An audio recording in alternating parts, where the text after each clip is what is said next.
Welcome back to the Tomahawk. We've got one game review for you this week because they changed the schedule. Carolina needs to make up some games. So the Hawks only played Carolina once. They lost 5-3. I'm your host, Mike. This is Matt, and we're going to get right into it. So Hawks lost 5-3, and it really wasn't a bad. I mean, was it? Would you call it a bad game, man? I mean, they had a bad game, but in all, they still put some points up, and they played a really good team tough. Yeah, I think it was just a bad start. I think they were playing behind early, and they had to pretty much play from behind the whole game, and they ended up rallying and fell short at the end. But they got an empty net goal. It could have gone either way. Kaner was great. That spinorama goal, man. Kaner had a spinorama goal. That was in the first period. They were down 2-0. He had a spinorama goal that made it 2-1, and then they scored another goal, and then they scored another goal, made it 2-2 with like 15 seconds left in the first period. And we had just talked about that last week about that. And I'm like, okay, they go into the locker room. It's 2-2. It might as well be 0-0. Yeah. And it was a good game. Second period came around, no goals scored, 0-0, and then the third period came around, and then Carolina scored a goal. Hawks couldn't battle back, and then they were down 4-2. They pulled the goalie with like 3.5 minutes left. They scored a quick goal, and then Carolina got an empty netter. So No. Kaner got a goal after the goalie was pulled. I'm pretty sure. Yeah. After the goalie was pulled, they were on a power play 6-4. They scored, made it a 1-goal game, and then Carolina scored and made it 5-3. Yeah. So, other than that, man, I think that the number one problem that they had that night was they were taking way too many penalties. Yeah, I agree. That team they're a good team. I mean, they're probably going to make the playoffs, and that's a team we got to get some wins against to show this division that we're a serious threat. Right, I agree. And we were that was another thing we were talking about was the special teams and how well they've been playing, and the penalty kill just didn't come through in that last game in shutting them down. Puck movement was pretty good on both sides. And both sides played pretty tough and pretty hard. Noticeably was Jordan Stahl. He made his presence known out there. Yeah, I mean, that guy really turned his game around. I think they were expecting big things out of him when they traded for him a couple of years ago with Pittsburgh. And I mean, he really hasn't been that good of a player, but this year he started hot and he's keeping it rolling. He's got the C on now, I see, and yeah. He's kind of taking some leadership and carrying his team. He when they originally traded for him, he was a third liner on Pittsburgh behind Malakin and Crosby, obviously. Who would be cracking the top two lines with those two guys, unless your name was Jonathan Taves at the time.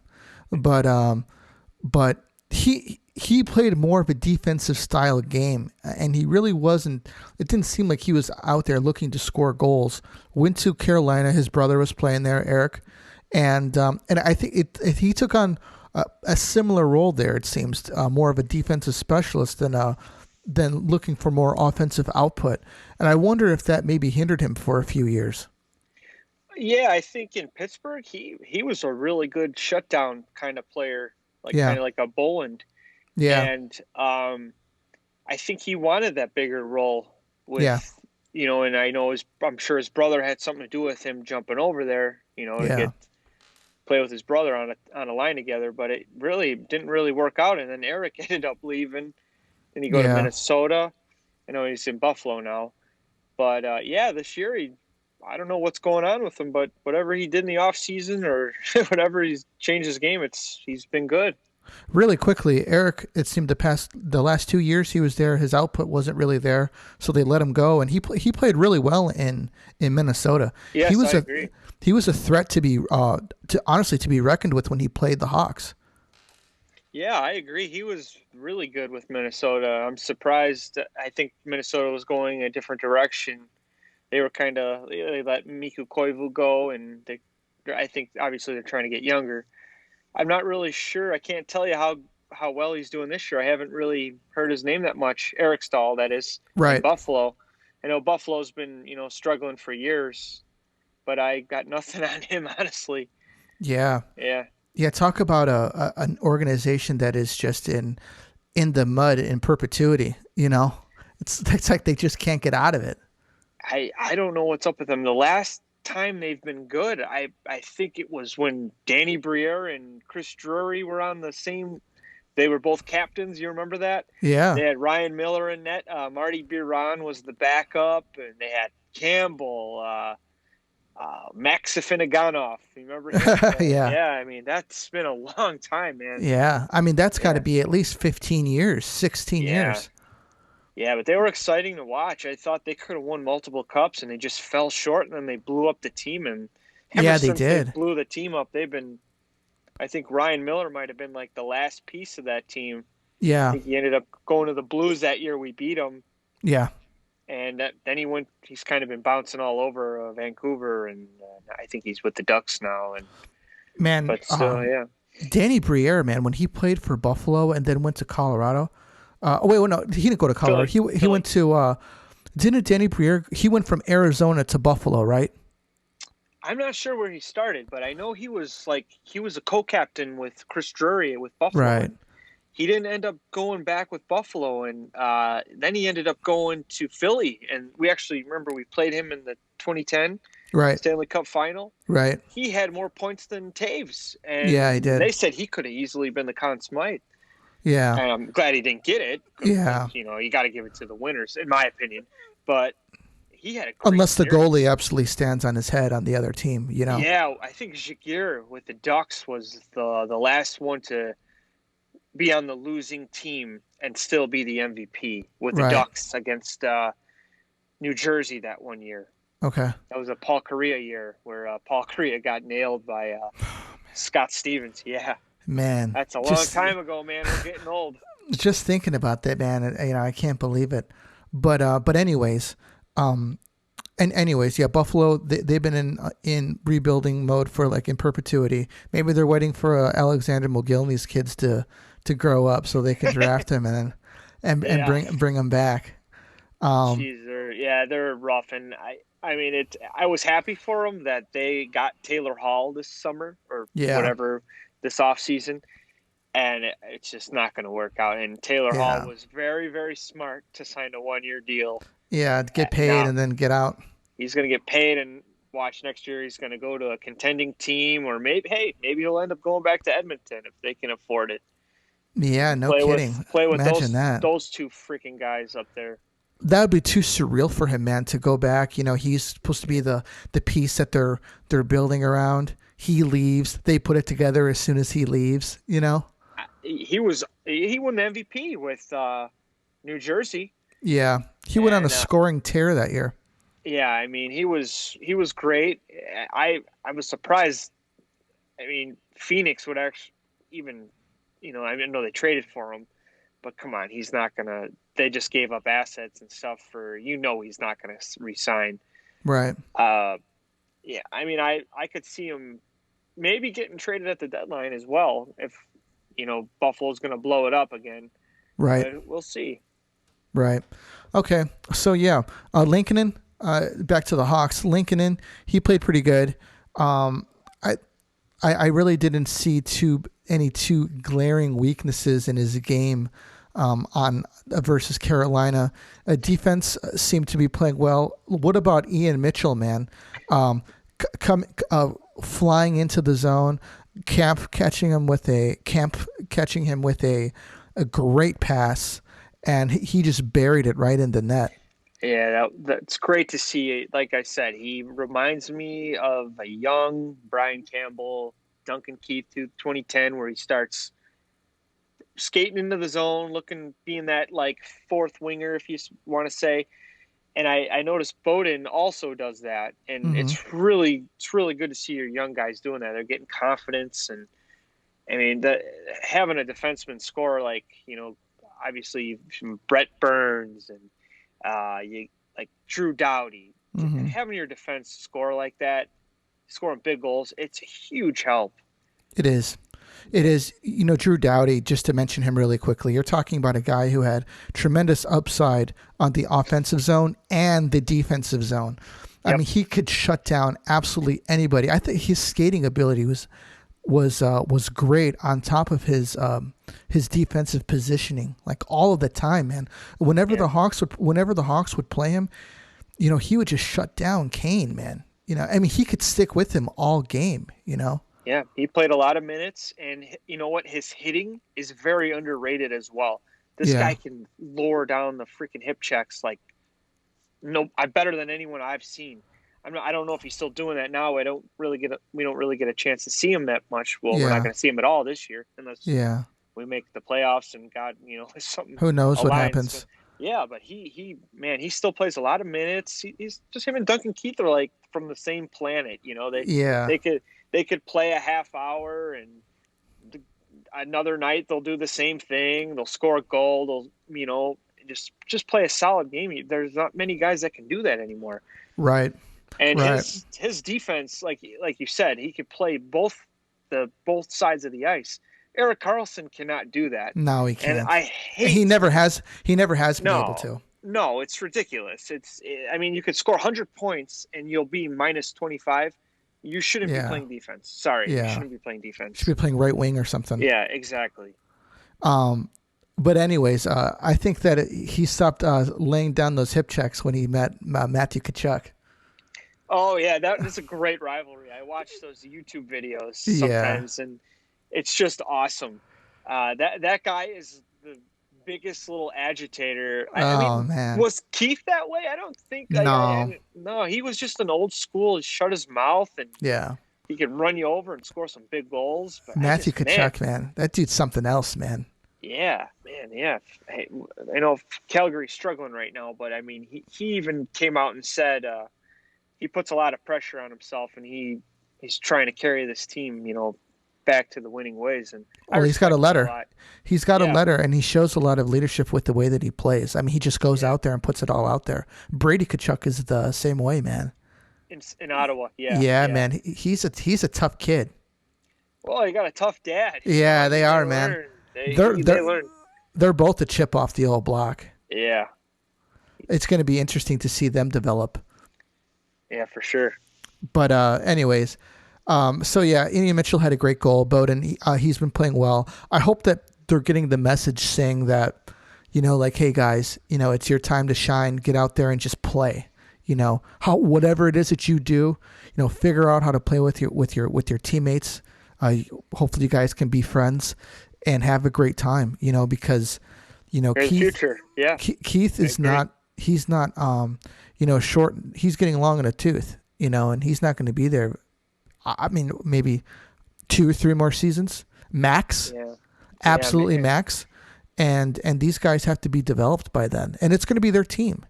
Mm-hmm. So it's really exciting, man. It's really exciting to see because a lot of these drafts are draft picks that we've gotten that these guys that we've heard things about, they're playing and they're playing really well. And more importantly, they're meshing as a team. One thing I want to mention, it seems that David Kampf seems to have, I don't want to say a bigger role, but he seems to be taking a bigger role on the team. He seems to be pushing offensively more, and I think that his passing game is a little bit underrated. And maybe he can find a niche here somewhere, to add more to the team instead of just playing a defensive-minded game. Yeah, I mean, I'm sure he's going to get a shot. I think we just, like you said, there's just competition within the team, and I think Colleton likes him where he's at, and it's working out, and I don't think he wants to really change that right now. But I'm sure he'll get a chance, and let's see if he runs with it. Like these 2 rookie defensemen we got. I mean, they're really they're ahead of schedule. The Hawks. I mean, usually a rebuild is going to be painful the first couple of years, and so far it hasn't been painful. Yeah, no kidding. Yeah. Knock on wood. Yeah, geez. But anyways, man, do you got anything else for tonight? Yeah, I just was looking at the top 5 players in the league in points, and it says obviously McDavid and Draisaitl. They both play in the same line. You got Marner and Matthews, who both play on the same line, and then you got good old number 88, who you don't have a line mate, and he's still finding a way to be on the top 5 in points, which is insane. I guess when you're dishing to everybody, he's like, I'm not he's an equal opportunity guy. It's just like, can you imagine if Panarin was still with him? We would be above McDavid and Draisaitl, probably in the 50s by now. Yeah, probably, man. That's just crazy. Like, it just shows you that Kaner is just a beast, man. He's gonna go down as probably the greatest Blackhawk of all time. Yeah. He's almost at 1,000 games. I think he's at 992 or something. Mm-hmm. He's almost at 400 goals. Yeah. He's got over 1,000 points. Yeah. And he's not slowing down, and it's been exciting. At first, when they compared Kane and Taves, obviously I'm kind of like an old school guy. I like guys who would play two ways, and Kaner, at first, yeah, he came up, he was all offense. His defensive game was like, geez, God, this guy. There was nothing. No, but he's changed so much, and he's a solid two-way guy now. He's a good leader. He's doing it all, man. It's exciting. People were really hard on him when he was young and partying, And it's like, could you imagine being 22, being a millionaire and winning the Stanley Cup in Chicago? I mean, it has to be surreal. And he has played so much hockey in his youth, and I would say probably didn't have much of an opportunity to really be a kid, So you make it into Chicago, which is a great place to be a millionaire, and you're making this money and you win the Stanley Cup and you're young. Unbelievable, man. And then you do it 2 more times. Yeah. and then you win a scoring title, the first American MVP of the league, and you keep adding onto the list. And I mean, I feel for the guy because, and I mean, he doesn't complain about it. I'm sure he wants a solid guy, a center. I mean, how long have we been saying Kaner needs a center? The Taves and Kane combo, it never really worked out. I mean, I think it did, man. I think that it did, oh yeah. But, no, I mean, I think they play great together, Taves and Kane. It's just never happens. It never would stick. And yeah, I know. They never kept them there because they needed to spread out the wealth a little bit. Exactly. But they do have good chemistry together, and they do play well together. On the power play, obviously, it's good. Yeah. But it's like, come on, man, get the guy a solid set. Like, I think we thought we had one with Nick Schmaltz, I think. Yeah. And they traded him, which was a good trade, I thought. I mean, yeah, it was. Strome, and we got we didn't get Connor Murphy. I think we got Brandon Perlini, who wasn't bad of a we did. player. He scored a few big points for us. Yeah, he was fast. Kaner needs a solid guy with him. Yeah. And he would be, higher on that list. And I think the guy playing would say DeBrincat. DeBrincat's name would be right under Kaner, I think, Yeah. But just imagine if you just had a guy, like Sakic had. I think Sakic had Forsberg at times, and Steve Yzerman he had Brandon, he had Shanahan. He had Shanahan, man. And Shanahan was a freaking animal, man. And Oates had Brett Hall. Modano had, what's his name? Yuri Lettinen. Yeah. It's like a dynamic duo, and Kaner's never had that, but he still finds a way to be top 5 and top 10. And it's crazy. Modano was another player, man, that he could play with anybody. I think right now he's the greatest American of all time. Yeah, he's got a Stanley Cup. I respected that he was with that organization for all that time, and I cannot believe they let him go to Detroit. I was like, come on, guys, this guy, like, I'm sure he took pay cuts to play in Dallas, and I hate when they do that. Like Joe Pavelski. Yeah. Come on, dude. You're really going to let him go for Erik Karlsson? Yeah. This guy is like, he is like your Jonathan Taves. how are you going to do that? Like that Doug Wilson, I did not understand that. But Yeah, like that's you a said, bad move. McDonald, I hope they do not do that to Kane. I hope they don't do that to Taves, even Keith. Yeah. I mean, just keep like, I mean, these guys dedicated their freaking lives and their bodies to, Yeah. their blood and sweat. And, it's these guys have given everything. Don't do that. Don't trade them to Yeah. a 1 year rental for just so they can pay for their son's, car or something. Like how it is at the end of their career. I'm just Yeah. doing this for my kid or something. Come on Yeah. now. Yeah. That's what I hate that. I think that the Hawks have an opportunity right now, man, if Taves can come back healthy and roll a DeBrincat, Taves, and Kane line. Yeah, and Kirby Doc comes back. Yeah. I think Kirby Doc can learn so much from just following Taves. Learn Yeah. from Taves because they're both centers, both from Canada. They're both, I think Kirby Doc might have a little more offensive like swag, I guess you could say. I Yeah. think he's got like Taves had it early in his career, like he was dangling, Yeah. looking good, but I think he's more of just like a Bergeron type of guy, not too Yeah. flashy, gets points, gets the job done, Works hard. But I think Kirby Doc needs to learn the two-way aspect of being a center. I think Taves would be a great mentor for him, if Yeah. anything, when he came back. Pretty If he comes unfortunate. back. Yeah, pretty Yeah. unfortunate that Doc, himself that he's out. But yeah, man, I would love to see a Taves, DeBrincat, and Kane line. I think that would work out really well for Taves because he has two outlets to pass to, and and Kane has two outlets to pass to as well. Because I want to see Taves shoot the puck. He started shooting the puck again last year, and he was scoring goals, a lot more goals than he has in the past few years. Well, I honestly liked Taves playing with Kubalik. Yes, I did too. I like that, and then like you said, you got your two guys, your two studs, and then hey, you throw Dylan Strome with Kane and DeBrincat. You're going to make Dylan Strome a lot better.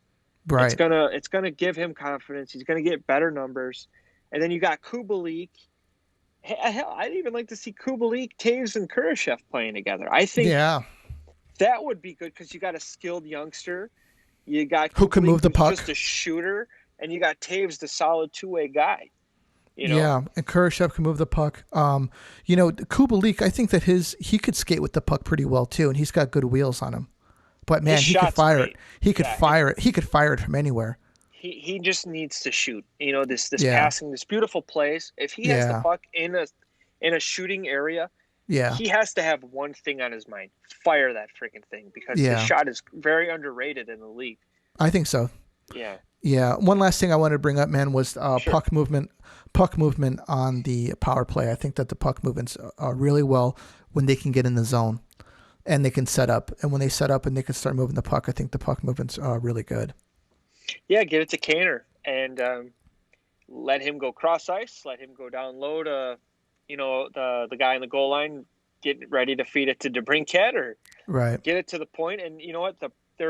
They're not holding it too long. They're moving it, making the penalty killers move, which is the point of a power play. You don't want to just watch them Kane stack dangle. up. Yeah, don't let them set up, and just that's why they've been so successful, I think.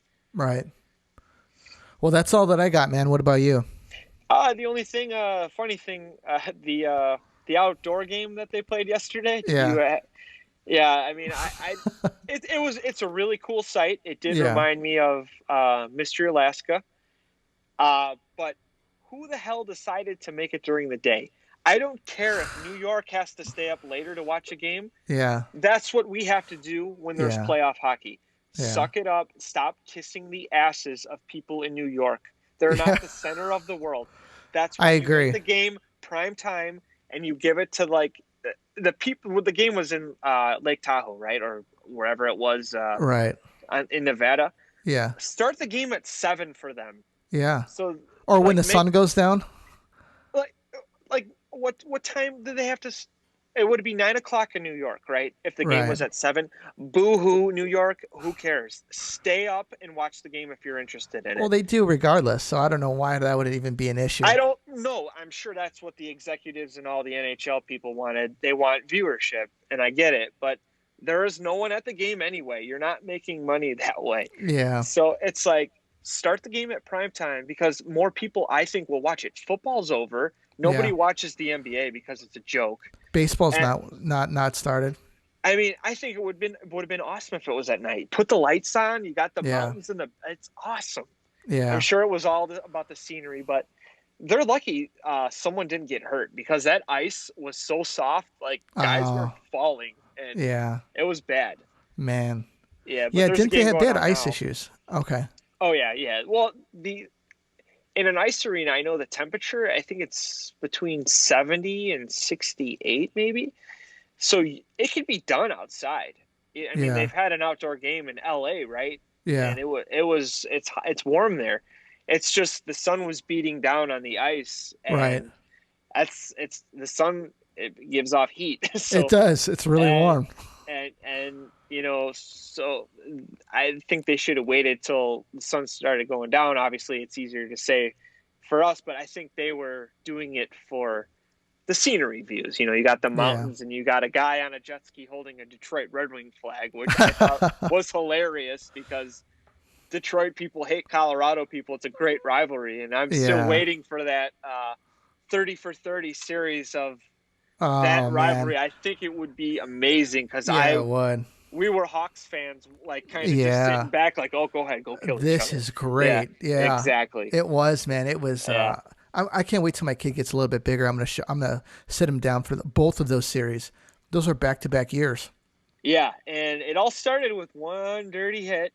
Yeah. The Claude Lemieux dirty hit snowballed into a freaking war zone with Patrick Waugh freaking out, going after Vernon and Osgood. Yeah. But, oh, man, it was some good hockey. It was, man. It was. I honestly think Waugh hated Detroit for his last game in Montreal. I don't know. Have you oh, yeah. Didn't he get lit up for like 8 goals or something like that?